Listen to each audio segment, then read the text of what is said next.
Hello বন্ধুরা, তোমরা সবাই কেমন আছো? আশা করি সবাই ভালো আছো, আমরাও ভালো আছি। তো দেখতে থাকো আজকের ব্লগটা, আশা করি তোমাদের ভালো লাগবে। আর দেখো, এদিকে আমি সকালে কাজকর্ম সব সেরে নিয়ে তারপর দেখি বড় মামাও উঠে গেছে। আজকে তাড়াতাড়ি উঠেছে দুইজনাই, ছোটো মামাও বড় মামাও। আর এদিকে ওকে দিয়ে আমি ব্রাশ দিয়ে দিলাম। তো আমি বললাম তুমি দাঁতটা মেজে নাও। আরও ওইদিকে বাইরের দিকে বেরিয়ে যাচ্ছিলো, তাই আমি বললাম বাইরের দিকে বেরোতে হবে না, তুমি যেদিকে পেছনের দিকে যাও দিয়ে দাঁতটা মাজতে থাকো। আর এদিকে দেখো, তোমাদের দেখাচ্ছিলাম আমি মানি প্ল্যান্ট গাছটা মা লাগিয়েছিল, ভালোই সুন্দর হয়েছে গাছটা, তাই তোমাদের একটু শেয়ার করলাম তোমাদের সাথে। আর এদিকে বড় মামার দাঁত মাজাও হয়ে গেছে, ওকে আমি মুখ ধুয়ে দিয়েছি। ধোয়ানোর পরে ওকে আমি সকালে ও জল বিস্কুট খায়, তো তার জন্য জল আর বিস্কুট দিয়ে দিয়েছিলাম, খেয়ে নিয়েছে। আর এদিকে আমি তোমাদের একটু শোকেসে ওপরে দেখাচ্ছিলাম, দেখো একটু সুন্দর করে সাজিয়েছিলাম, তো সেটাই তোমাদের সাথে শেয়ার করলাম।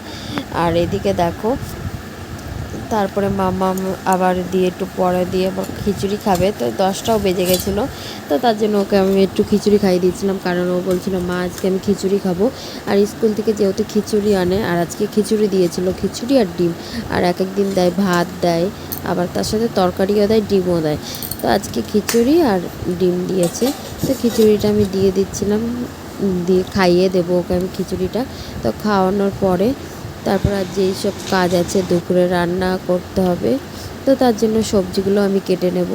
আর এদিকে দেখো, আমি ফ্রিজ থেকে জামটা বের করেছিলাম, কারণ হচ্ছে জামটা ভাবছিলাম আজকে দুপুরবেলা মাখা করব, তো তার জন্য আমি জামটা বের করে নিয়েছিলাম। কারণ জামটা না ফ্রিজ থেকে সাথে সাথে বের করে মাখলে না দিয়ে হচ্ছে ঠান্ডা থাকে আর খেতে ইচ্ছা করে না, ভালো লাগে না জামটা খেতে।